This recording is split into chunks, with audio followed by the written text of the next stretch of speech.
Hi, everybody. I'm Neil from Your Gray Matters. We have an amazing episode this week.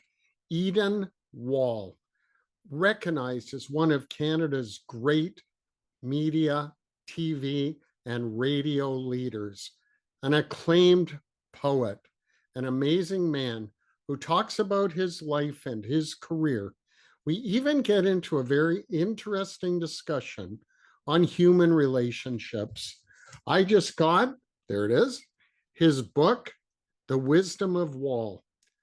I did not know that I enjoyed poetry until I read some of Ieden's poems, and I had to buy the book. Thanks for viewing today. We're excited. Have fun with this.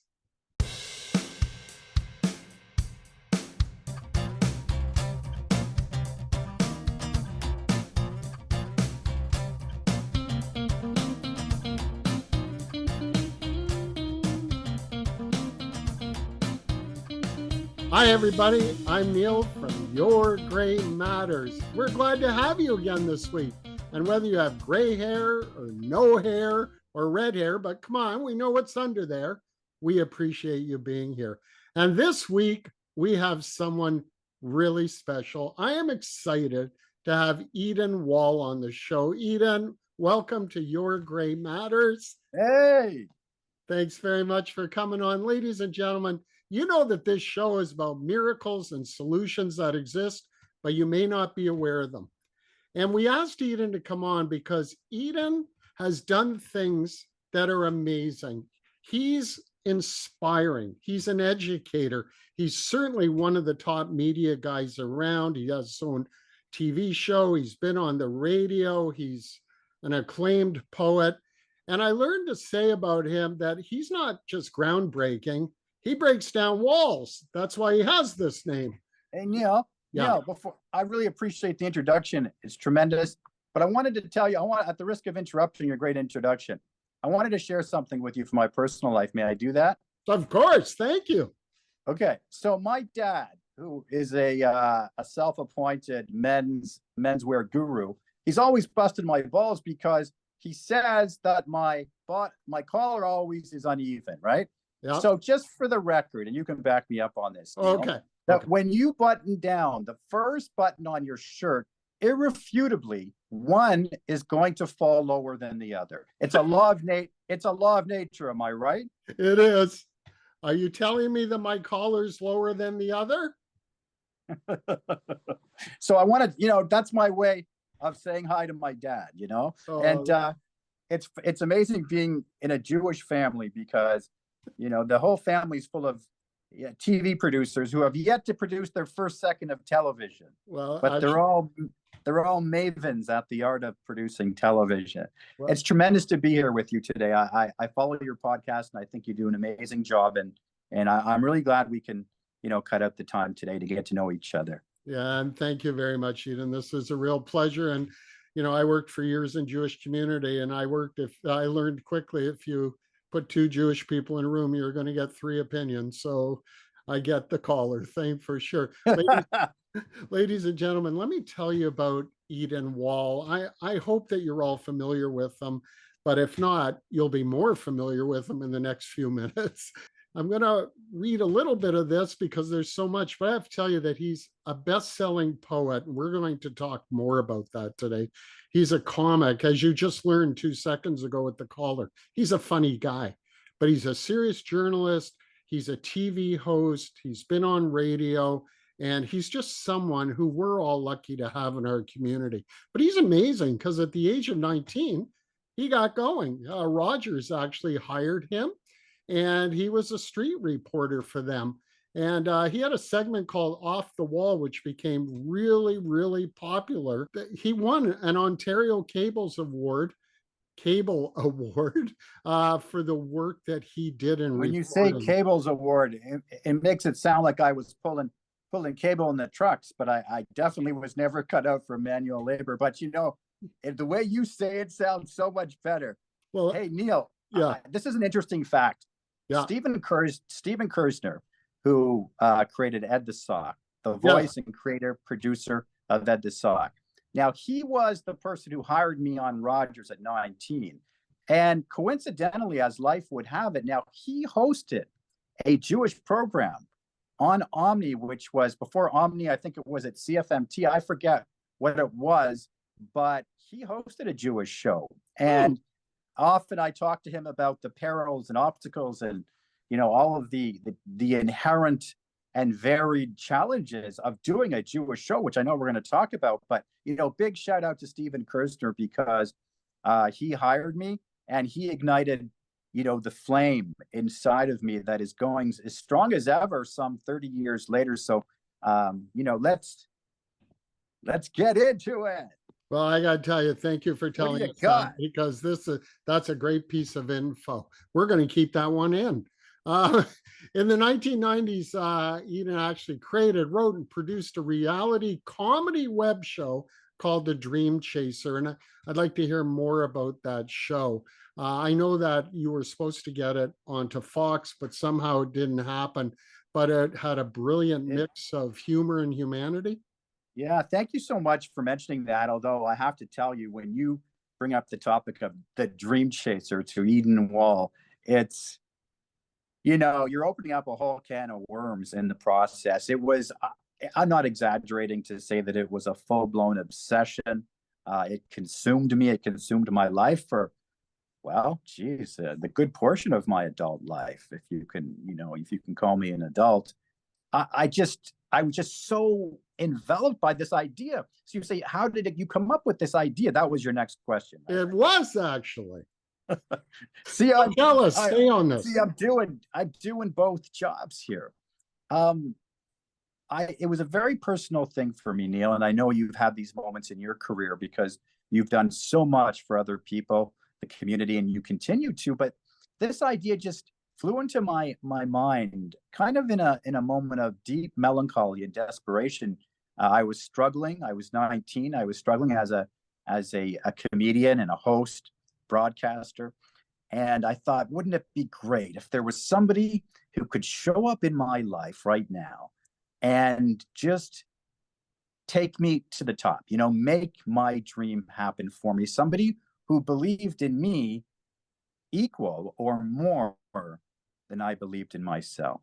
And that's the power of the Dream Chaser concept. Now, I know that some people were a little confused at first with the humor, because when you're putting humor into a show, sometimes it can taint or confuse the sincerity of the show. But then people started to click onto it, and they started to see the humor was just my way.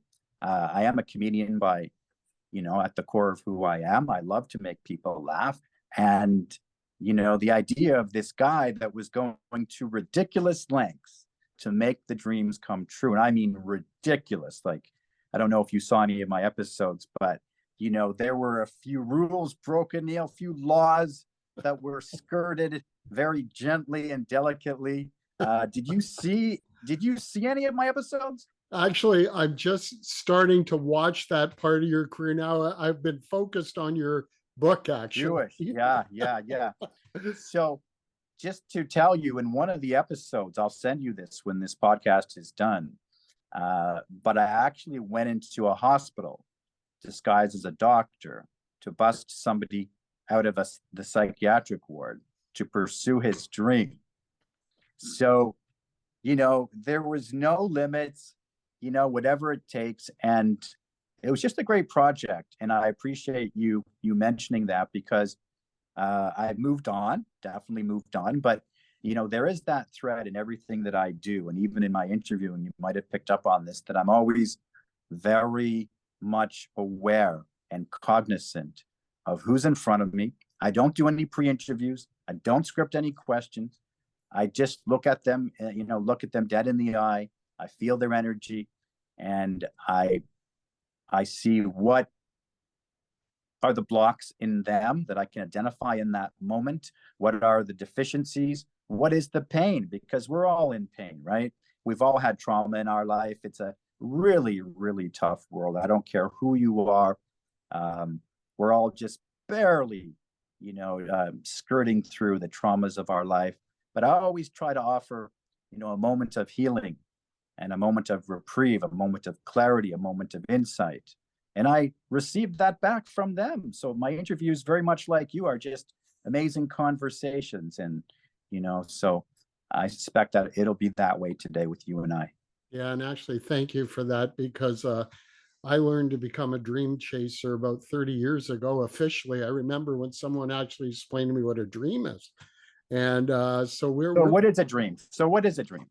So first of all, I live by a saying that one of my mentors taught me, that said, if your dream is big enough, the facts don't count. Go for it. And the dream for me is just the realization of a worthwhile opportunity that I want to achieve no matter what it is. And I know that it's a good dream if it scares the hell out of me to go for it, like having a podcast a year ago. Yeah, well, you're doing absolutely tremendous with the podcast. And I wanted to say to you, I know we spoke on Facebook and I said this to you, but I want to say it to you face to face that for many, doing a podcast and public speaking is one of the greatest fears that can land in their heart and in their minds. They're dreadfully terrified. Yeah. I was always the exact opposite. When I got in front of a camera and the red light went on, I actually felt, whew, wow, I can relax. Finally, I can relax, because in real life, I was a nervous wreck. So I've always been, suffering from dyslexia in the most omnivorous forms. But, I wanted to tell you that you're developing. I watch you every week, and it's amazing how your skills are developing, and you're turning into a tremendous, tremendous host. And I think everybody has their own unique way, and it's up to us to push the limits of that special way that we have. And you're doing that. But I wanted to ask you, if I may, and I know I'm turning the interview. I'm loving it. This goes where it goes. I'm turning the interview around on you, because what happens, Neil, often when I'm interviewed, and this is happening right now, and I apologize for this, but often what happens is I will turn the tables ever so quickly and take over the interview. And if that happens, which it seems to be right now, I always say to people, grab onto a supporting beam, say your prayers, it'll be over soon. Okay? Well, actually, I pulled one on you. Here's to looking at you, kid. Hey, man, I pulled this over on you. I actually wanted to be interviewed by you, so I'm just going to sit back and do nothing. Okay, so don't do anything. And let's go with the flow, because life has its own flow. And I think that that's where a lot of interviewers go wrong, is that they come in very, very prepared, but everything is so stilted and calculated and premeditated that they don't give way to the natural flow that is waiting to course through the screen, to course through the airwaves. So I'm going to ask you something. You mentioned that you know what dreams are, and that you had a crazy dream to have your own podcast, which is great. You made that come true. But what is the one dream that has dreadfully terrified you that you have not done yet? Think about it. I will have to think about it, because I'm pretty bold. Is there one thing, Neil, that it's not easy for you to admit on the airwaves, but you couldn't summon the courage. You just couldn't summon the courage. Well, I'll give you part of an answer, but it's not the full answer, because I'd have to think about it. But yeah, I've gone up in an open cockpit biplane from the Second World War, and I've flown upside down. But I didn't have the guts to go up in a plane and jump out of it with a parachute. Okay. Now that is a dream that I haven't hit yet. Okay. So a guy like you, thrill seeker, bold, very much into challenging his own fears. What was the block? Why haven't you done that? I don't know, actually, Ieden. And I'm waiting now for the summer to come back to challenge myself to do it, actually. I wanted to convince myself approaching 70 that, maybe I'm too old and not healthy. But the bad news is I'm in great shape and I do a lot of good stuff. So okay, so here's my proposal to you. All right. And I wasn't here to identify your fears and your dreams today, but what we've stumbled onto it. what if you and I make an appointment to go up and we do a jump from a plane together and we tape it, we put it on my show. Is that Done deal. okay? I love the idea. I Yeah. love it. By the way, I know this seems dreadfully bad etiquette and very rude, but I asked my housekeeper, Philomena, to get me some water. I said, I'm doing a podcast now with Neil. And no, I'm not joking. This is no joke. She brings this for me. Like, what the hell? No, but this is great because this is like my first sponsor I can go after now for the show. Yeah. Yeah, The advertising. Yeah, Neil. Yeah, that's it, Neil. I'm courting Tropicana. Ieden, And here's my pitch. Here's my pitch. Go for it. Here's my pitch. Nothing elevates antioxidants quite like 10,000 grams of sugar. Exactly. It's like sometimes I'm glad I'm diabetic. You go ahead and drink. I'll just talk. I'm enjoying this the most I've ever had. Thank you. This is the way my wacky conversations normally go. And but I'm going to say very quickly, though, Ieden, if I can, because there were a couple of things that actually deeply affected me when I was researching you. Mm-hmm. You mentioned that you have an issue with reading, and so do I. And I've learned in my pursuit of my dreams, actually, to learn to read. But because of just the way my mind works, and it's a great mind, but the written word doesn't get from the eyes to the brain so easily. So I've read every book 5 times. And then eventually it gets there, and I've improved over the years. But I found when I was reading about you and reading some of your poetry and listening online to it, I was absolutely mesmerized. I want you to know that that's from the heart. And Thank you very much. Thank you very much. And you know, it's interesting because you do focus on your show, and you know, we have this wonderful long talk about your bio, but I'm going to pick from it because the genius in what you've contributed to our community through your life is absolutely amazing. And to pick up on what you said, when that red light goes on and you're having a ball, and my best fun is being on stage or doing this podcast, but we're also sharing and we're giving people insight to us. And that's why I love doing this format, to meet people. But I want everybody to know that, I mean, you created a film in tribute to your grandmother called My Booby and Me. And that is absolutely phenomenal. And I've been trying to find a copy, but I couldn't find one. Not of your booby, of the video, I mean. And absolutely, congratulations. You love Kabbalah. And off camera, we're going to have a talk about that because I'm fascinated by it. You are really, you're a producer. You do on air, of course, you have great charisma. I happen to love Ten Tam. I've met Steve Couch and you worked with him for quite a while. He's a fascinating guy. But I started to watch Canadian Jewish TV just around the time that I found it, but that makes sense, around 2019. Then I had my ups and downs with your show, with the Elevator Show. I thought it was brilliant, and I still don't know which is the best bagel in Toronto, but it's absolutely fabulous. And there's so many other things. Now you've relaunched it. It's a faith platform and phenomenal. But I wanted to ask you something, Ieden, if I can be so bold, meaning we'll get away from the banter for a minute. I'll ask you a question. There's a common theme that goes through all your work, and it seems to be about helping people. Comedy, seriousness, your poetry, the brilliance of the wisdom of Wall. And ladies and gentlemen, that is a book of Ieden's poetry. Mine will be delivered by Amazon tomorrow. But I'm encouraging people to look at it. So is that the common theme? Is that what you're actually trying to do, is help people? And where are you coming from? Well, in all honesty, thank you for the great question. In all honesty, you know, you're asking me why healing is a central theme in all of my work. That seems like that's the question, right? Yes. And the answer is because I'm trying to heal myself, right? That's the honest, straightforward answer. I'm trying to heal myself.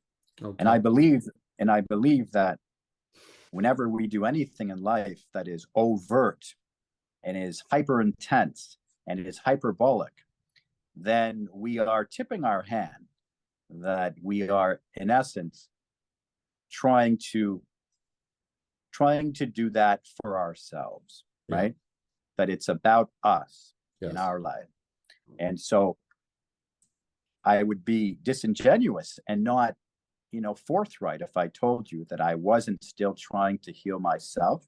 Sure. I have, plenty of my own demons that I'm, every day I get up and earnestly and diligently try to wrestle to a bitter death, but still very unsuccessful. I have some years to go, hopefully, but, I can relate to those out there very, very closely who are hurting, who are in pain, who find themselves in vulnerable positions, who find themselves with little to grab onto, who find themselves with many numerous challenges and obstacles. And I just try to reach out to them. And that's my way of trying to heal myself and everybody and heal us all together. It's a beautiful way of doing things. And I do fully understand what you're saying. From my perspective, I can't understand how you're feeling fully, of course, but bless you for staying on the journey of finding the answers that you're searching for, but at the same time helping people while you're on the road. That's good. I often say Tikkun Olam, but I also say Tikkun O'Neill. So I'm trying to repair Neil too. So I get it. Okay, but yeah. All right, so let's talk about this. So you talk about your bride, which means you now are on a precipice or a horizon, to use a better word, and you'll be getting married soon. Is that what you're saying? No, I've been married to my bride for coming up to 25 years. We've been okay. So that's the part 30. Okay, so that's the part that I misunderstood when you kept saying my bride, my bride. Now tell me something. How did you know this was the right woman for you? Well, if you want to know the truth, it actually felt right. And we met. What does that mean? What does that mean when you say it felt right? What was the feeling? Where did you meet? Where did you meet? Okay, so this is really interesting because Linda and I are actually in our second marriages. Okay. And we were introduced by a common friend because we were both having some interesting experiences and we needed a friend, and started out strictly as a friendship. And after time, it grew into a romance. But I want to break this down. I felt happy. You felt happy. Okay, but I want to break this down. Okay. I want to break this down into micro portions. All right. So your friend calls you up and says, I have this woman, I have this friend, and I think that she's going to be somebody who's interesting for you or somebody who's right for you. And what is your immediate instinct? Are you scared, or are you thinking, okay, who knows? Who knows? Maybe something will come of it. Well, actually, it wasn't for a romantic reason. Let's be clear. It was to strictly have a friend where we were both challenged with something. My reaction was actually, I'm into it. Yeah, let's give it a try. But do you think, okay, you say this for friendship. Now, you're telling me you would have been content to just be friends and to be intellectually stimulated and find the companionship of a true friend. But at what point did you realize, wow, you know what? She's kind of cute. Do you remember? Do you remember the turning point? I do. You remember the turning point? This is really interesting. I don't know if I remember the turning point. It just happened naturally. And well, but you say naturally, but this is fascinating to me because I believe that men and women, if one or more has an attraction for the other, that it will be impossible to just stay friends. Either one will be dissatisfied or both. And so you're telling me that you were completely open to just pure friendship. Is that true? Yeah, by the way, we were both married at the time. So Okay, we weren't looking for anything other than, but it's an Ashley Madison world. I mean, I'm not judging not you. my style. Okay. Not So my now we're style. Or Linda's. okay. Okay. So this thing happens very slowly, very incrementally. And you and her are starting to get closer. Now, by the way, this was the way my first relationship went. Yep. And I've never been able to have that since, Neil. We're stumbling onto something that's very interesting here. Stick with me, because my first relationship, now I was 20, she was 40, she was 20 years older. Okay. Okay. I did not see her. She was a lovely woman, but I didn't see her romantically at all in the beginning. I couldn't imagine it. Okay. I just didn't see it. Okay. Now, she was my landlord. Now, think about this. She's living upstairs. I'm living downstairs. We start to spend time together. We have dinners. We go shopping. We do the yard work together. We start having a million small moments. Trust is being built, an amazing trust. We get to know each other on the deepest emotional, psychological, spiritual, every level but physical. Then all of a sudden, it's unbelievable. But like you said, it happens so slowly, you don't even know it's happening. And that was the best relationship, Neil, I've ever had. It was so strong. And I attribute that to the trust, because it's true what they say. Trust will take you to planets and orbits you can't predict, in sexually and every way. Yeah. So, yeah, it's amazing. I learned that lesson, but I've turned my back on that lesson, because Why? I've never. Why? Why did you turn your back on that? Maybe, but here's what a brilliant question, and here's why. And I'm sure other people listening and watching can relate to this. You know why? Right. Because the love I built with her, as slow and incremental as it was so strong and so all-encompassing. When it broke, I was so devastated I couldn't even breathe. My twin brother was trying to help me. I couldn't even breathe. It was so painful and so catastrophic. I've been dreadfully, dreadfully afraid of having that kind of pain again. So you know what I've been doing? Short relationships, never exposing myself to the possibility of that kind of humongous pain. So I don't know what to do. I know you're not a psychiatrist, but I'm asking you, but what do you advise me to do in this kind of predicament? It's a long answer for you, this non-psychiatrist said. The pursuit of joy and happiness, something that's sometimes very hard for people to do, in my experience, because it envelops the one word that you said that is the biggest part of my brides and my relationship, is the development and the keeping of trust.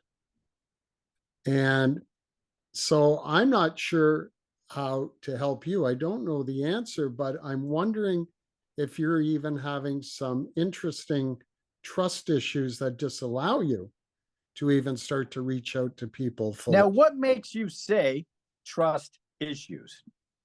Just lay it on the table, spill the beans, don't hold back. I can see the wheels. No, go ahead. Go ahead. I can see the Neil wheels. Listen to me. I can see the Neil wheels turning. I can see that the light bulbs are going off.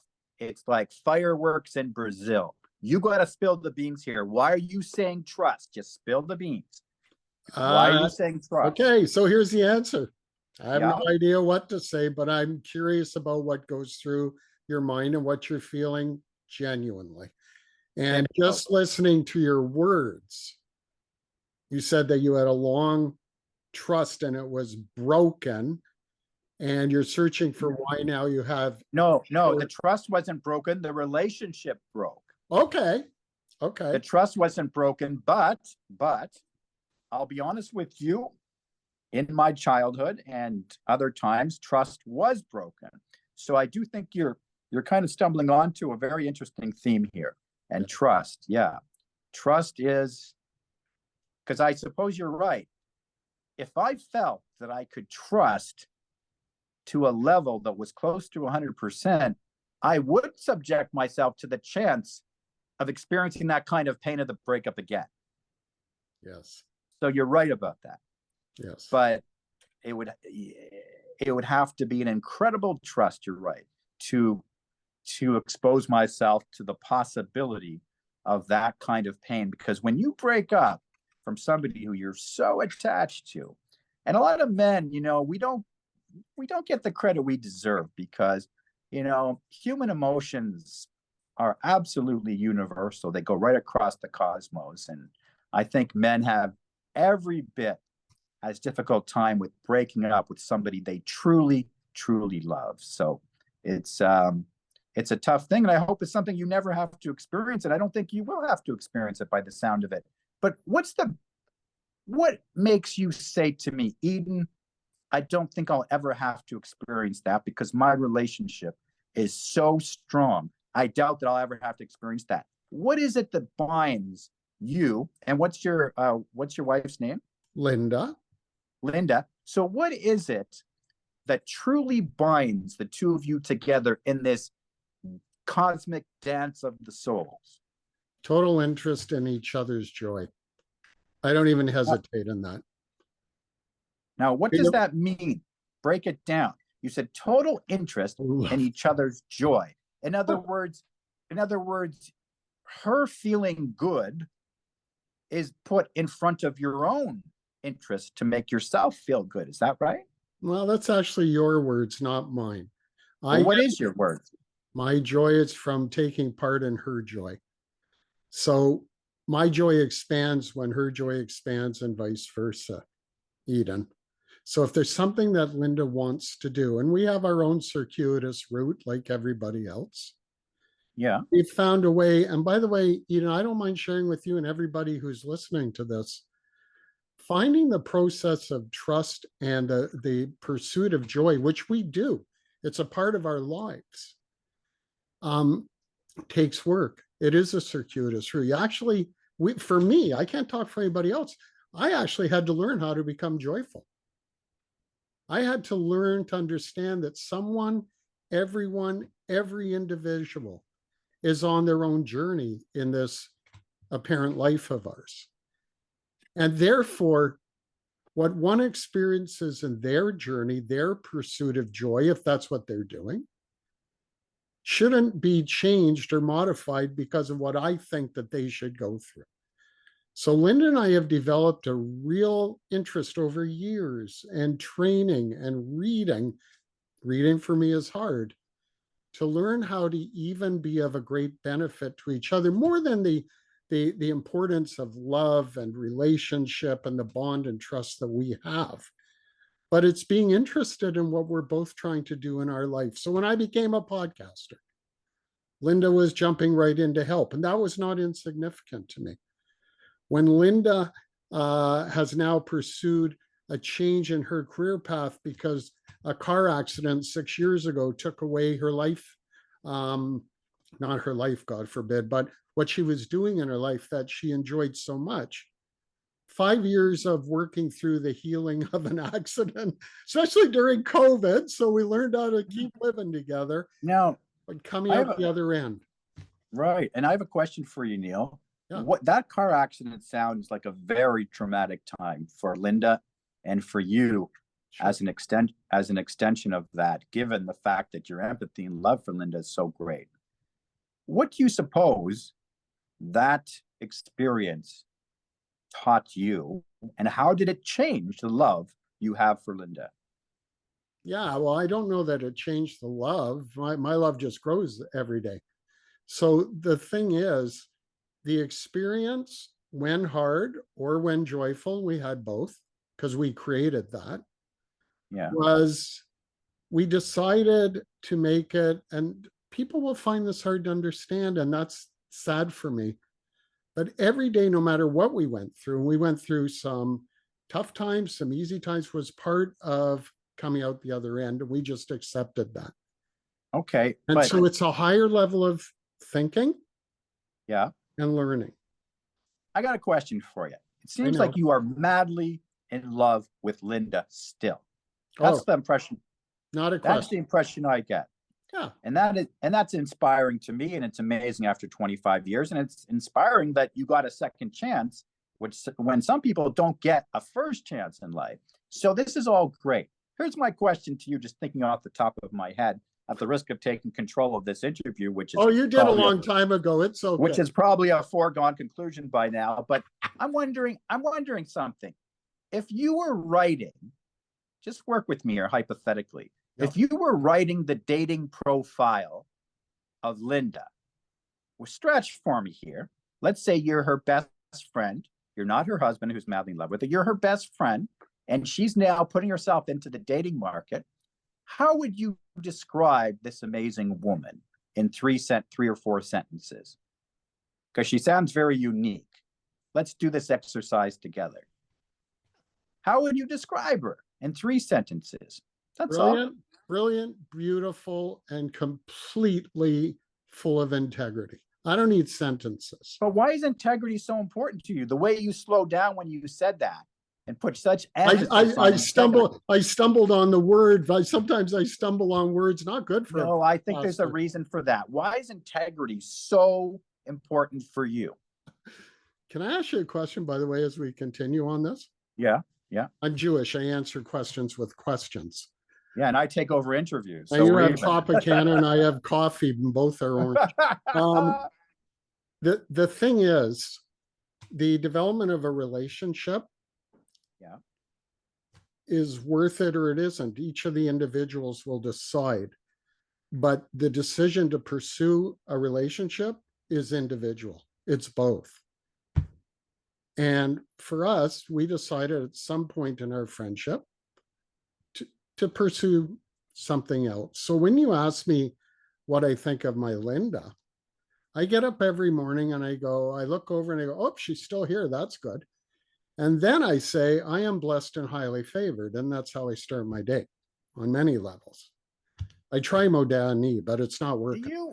But do you believe, Neil, that we could love, like some people don't believe in soulmates. Some people believe that we could actually love or fall in love, develop a meaningful love with many different people, and that it's really more about us, not about them. So all we really need is a strong, warm connection on multiple levels and the commitment and the time to grow the love. Do you go along with that? The thing is, Eden, I believe that people have to do what's right for them. What Linda and I have is what's right for us. No, but I'm asking you, do you feel that love is an emotion or a commitment? Love's an emotion to me, but out of that, we've made commitments. Right. And so now. But couldn't the emotion grow as a result of the commitment? I don't know. I'd have to think about that because our love just grows every day. So, well, let's think together. I mean, you see all these arranged. I mean, Neil, you see all these arranged marriages, and the divorce rate is astonishingly low. I look at the Jewish arranged marriages. I look at my Indian friends. I look at my Chinese friends. The arranged marriages have an astonishingly low divorce rate. Why is that? I mean, these people develop incredible loves. They do not get divorced. It's not just because of shame, the shame of getting divorced. Their love grows so strong that they say, we're going to overcome everything that comes our way. So do you believe in arranged marriages or not really? Well, as a matter of fact, none of mine have been arranged except maybe from above. But the truth is, depending on the culture and depending on what's the belief system where people come from, sure, why not? Why not? But have you thought about why the divorce rate is so much better? I've never thought of it. I didn't know that. That's the truth. Well, it's true. It's about 15 to 17% lower. That's very significant. So are you looking for someone to arrange it? And that speaks to the theory that I just said, that love might be more about the commitment than the actual emotion, which is very fleeting and can change at any given moment. You know, our sages tell us, be careful of the heart, it can mislead us. Yes. And you're saying to me, no, you're challenging that. You're challenging 3,000 years of our sages' brilliant wisdom and saying, Ieden, no, there's an emotion first. There's an emotion first. And that emotion is what sparks everything. The only thing I can tell you, Ieden, because the only way I can answer it is with what I believe, is that I'm in a great relationship with Linda and vice versa. So it's worked for us. I can't comment on what works for anybody else. And in there lies the challenge and the beauty of developing relationships. So then what would your advice be to your son if he is struggling finding a partner, which so many people are struggling right now? You know, we have all these dating apps. It's crazy. We have all this social media. And, you know, most people are staying single because they have too many options. They're overwhelmed with all these options. They're completely disconnected from the people that they're talking to through technology. They're increasingly spiritually disconnected from themselves. And more people are single. So what would you tell your son as he embarks on dating for marriage? What would your advice be? You'd say, son, this is what you need to know. I have no idea. I only know that he's engaged. But hypothetically, you got to work with me. Yeah, I'm trying to, and I'm thinking quickly. Yeah. I don't know. Is your question asking me, what are you looking for in a partner? No, I'm asking you even strike okay, out? let me rephrase this. All right. Work with me here, because I noticed in the course of this interview, God bless you. I really love you, and I'm enjoying our stream of consciousness here together.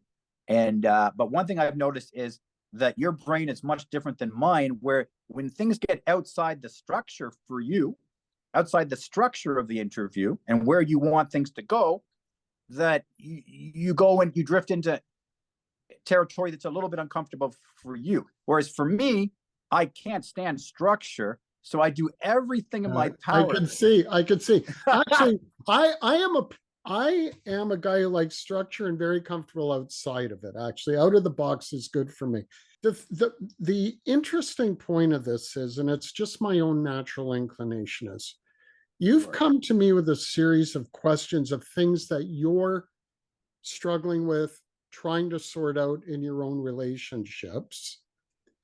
And I actually don't have the answers for you other than being fascinated by what you're telling me. Okay, but you're fascinated, but I'm coming to you searching for more than fascination. I'm coming to my Uncle Neil, my great Uncle Neil. Great. Now we're relatives. Great in the sense that you are performing at a high level with the podcast. I'm coming to my great Uncle Neil and I'm saying, Neil, Uncle Neil, now give me the advice. Because yes, I'm searching. I've been in several relationships and I'm trying to figure out like how I'm going to get married and have kids, which are still my goals, hopefully not too late. So I come to Uncle Neil and I say, give me some insights that you think can help me to find my life partner and to break through this pattern that I've been ensconced in for many years now, going from one relationship to the next. And your advice to me would be, Ieden Schmieden, here's my advice. Well, if I was your uncle, I'd know you better. But so are you aware of what you need in a relationship? And are you open? Yeah, okay. Wait. It's part two. The uncle's speaking now. Yeah, go ahead. And are you open to understanding the needs and requirements of a different person? And are you committed to helping them enjoy their life? That's a very good question. In other words, you're saying, Ieden, maybe you should worry first about the needs, their needs. No, your needs come first, period, full stop. But in the body of your needs, does that include your personal requirement to consider other people's needs who may become your mate? That has to make you feel good or not good. That's up to you. And Okay. that's where understanding the need, their need, is actually your need, or it's not. Okay. I'm going to be completely, what's the word here? I like to find the right word at the right time. If you know nothing about me, anything about me, something about me, know that. So I want to be completely self-effacing. That's the word. Okay. And I'm going to tell you something. Here's the pattern with me, Neil. Yeah. I find an unadorned innocence being very attractive. A woman who can keep things simple, because as you might have found out in the last few minutes, I am anything but simple. And so I look for a woman who can naturally balance my complicated personality. Great. I find that person who's a simple, straightforward person, and I feel like, wow, this is a really nice balance. But the one thing that inevitably, invariably, they don't have, to no fault of their own, because they are more simple-minded, they don't have the ability to have that intellectual conversation that I might be looking for. And then that's what makes me nervous when it comes time to make a long-term commitment, because I think that conversation, as a wise person once said, that conversation is the bedrock of a relationship. Would you agree? I mean, I can just imagine the conversations you're having with Linda every night before bed, like deep, wonderful, meaningful conversations. I'm Is that certainly true? going to have one tonight after today.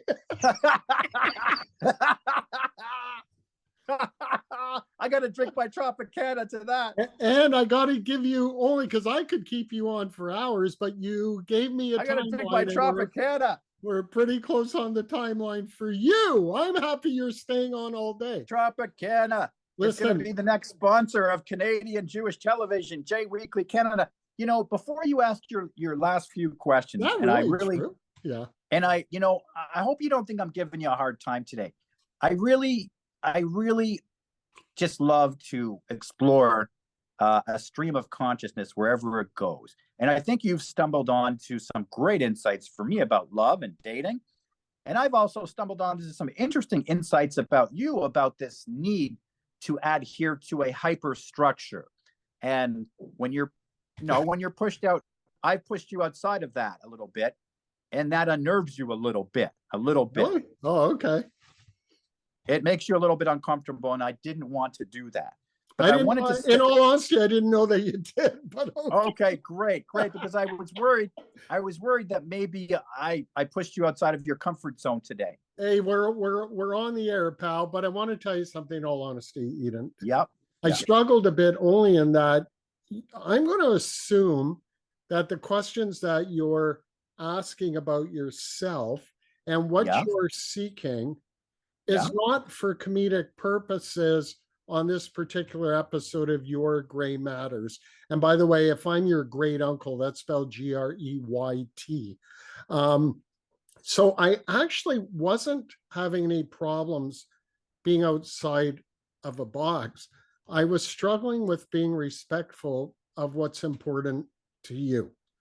And even in this podcast, in this format, if you ask me a question and it has to do with your own happiness, I'm interested to not play with that. So if that is being uncomfortable outside the box, then I'm okay with that, because I was taking seriously what you're saying to me. And see, now I just brought this down to thump.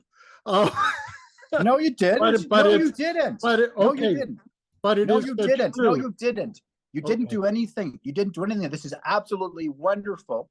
And you're telling me that the reason why that you might have appeared uncomfortable is because you were being seriously thoughtful about where I was coming from, and you didn't want to play with the seriousness and poignancy and importance of the issues that I'm bringing to the table. Exactly.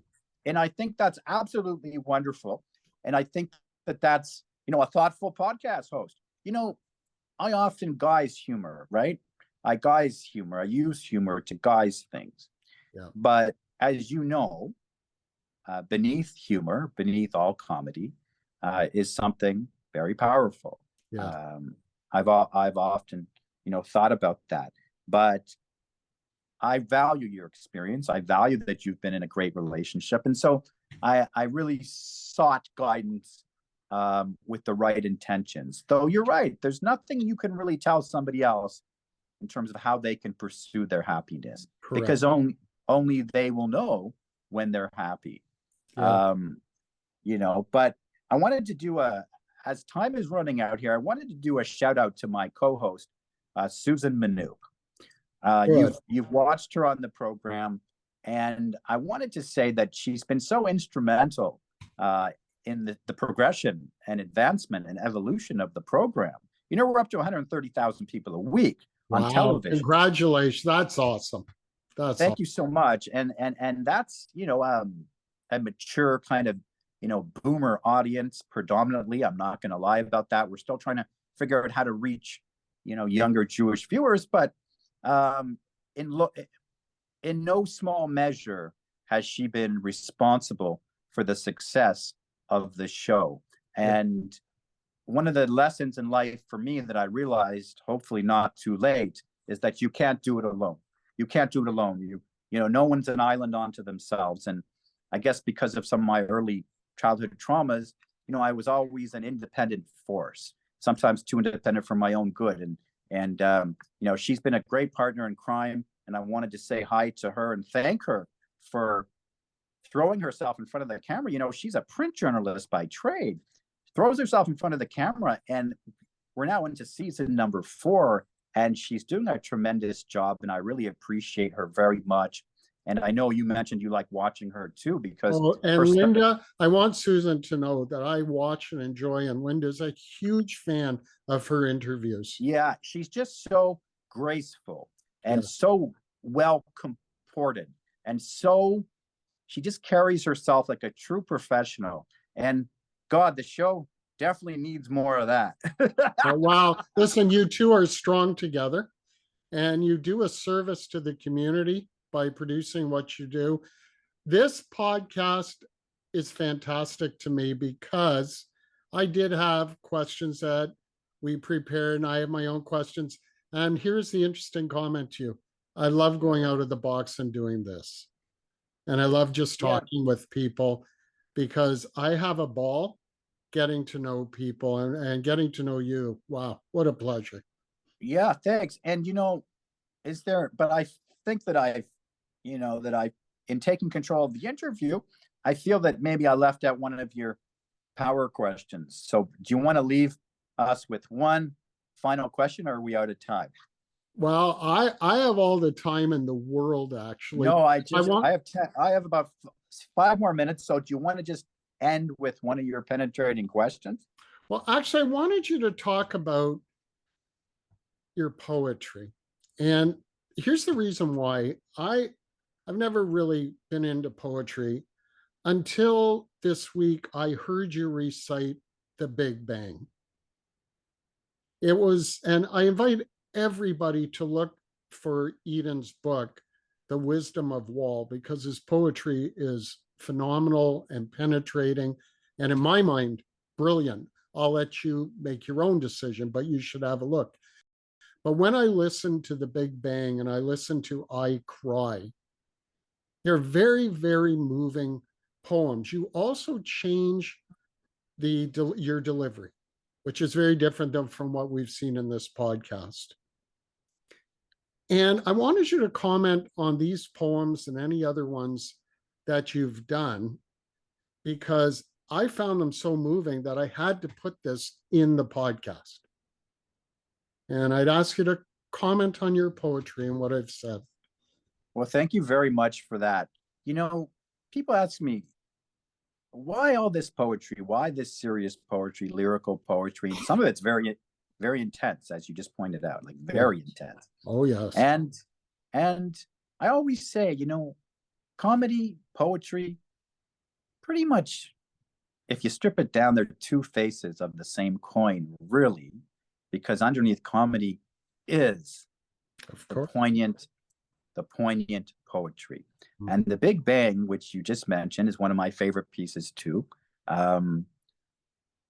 Some people thought it was a little bit pompous to play the master and creator of everything, the creator of all universes, because I assumed the voice of God.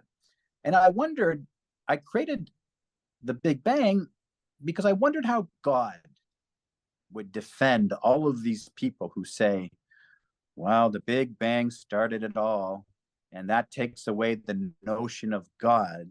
And I always thought, okay, what if there is this mysterious explosion, the Big Bang, that was a precipitating force of everything we know today?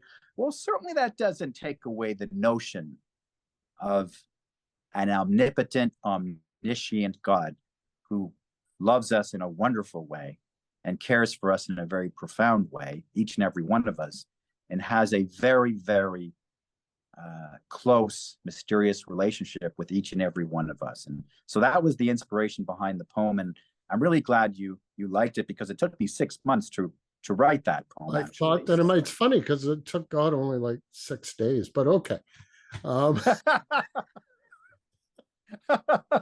Yeah, I mean, I gotta pick things up. There's no question about that. I gotta pick up my game here. Ieden Wall, I got to tell you, this is a pleasure, and you're a pleasure, and I'm thrilled.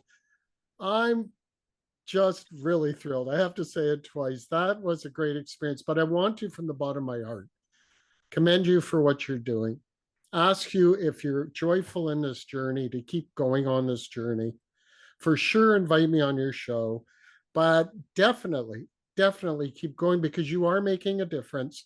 You did mention it's like 30 years since Omni had a Jewish show on. Your show is making a difference for a lot of people. I hear your show talked about on the streets. I do. Now, last question, Neil. This is a very important question. Good. I've enjoyed getting, being interviewed. I know you're getting very nervous. You're getting very nervous. But Okay, Neil, I'll assume the place. yeah, but in all seriousness, if I do get a sponsorship from Tropicana, Yes. because I've introduced the notion that I'm courting Tropicana as a sponsor on your podcast, does that mean I will owe you like 4 or 5% of the deal? Like, what are the legal implications of this? I'm asking you. Well, if you watch my podcast, you'll know that last week I had Ira Greenspoon, my lawyer, on. Yeah. And I'll be consulting him right after this podcast. So wait a minute. Let me get this straight, Neil.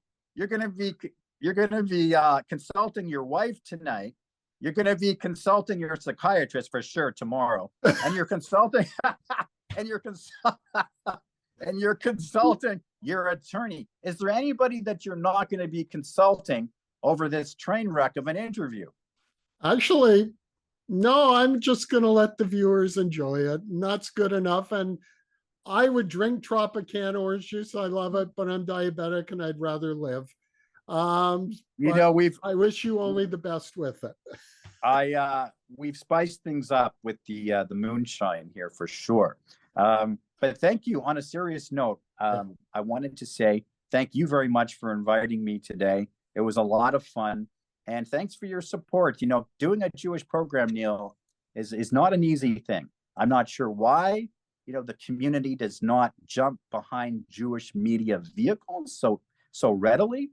But it makes it more challenging for guys like me to make this happen. But, I appreciate the support wherever it comes from. So thank you very much. Absolutely. And all I can say to you is keep going. If it turns you on, keep going. Take care. Thanks, Ieden. Thank you, everybody. And thank you, everybody. We'll see you all next week. Ieden, you're the greatest. Take care.